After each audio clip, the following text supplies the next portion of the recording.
how to make a balsamic vinegar dressing for strawberry spinach salad. I've already assembled my salad, which was composed of baby spinach leaves, some fresh organic strawberries, and for a little crunch I added some raw pecans. Now for the dressing.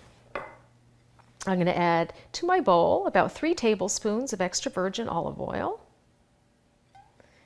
and 1 tablespoon of good quality balsamic vinegar.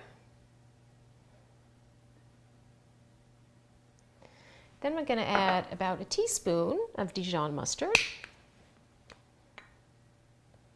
a little pinch of sea salt, some freshly ground black pepper. If you wanted to, you could also add some fresh chopped garlic. I don't usually use garlic in my balsamic vinegar dressing, but I am going to add a little bit of sweetness to cut the acidity of the balsamic vinegar.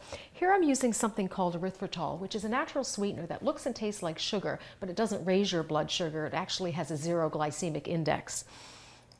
So you can just add, a teaspoon, half a teaspoon, and just taste it and see if it's to your liking. And then you're just going to drizzle it onto your strawberry and spinach salad. You probably don't want to use too much or else it could be overpowering. Just enough to complement the salad. And there you have it.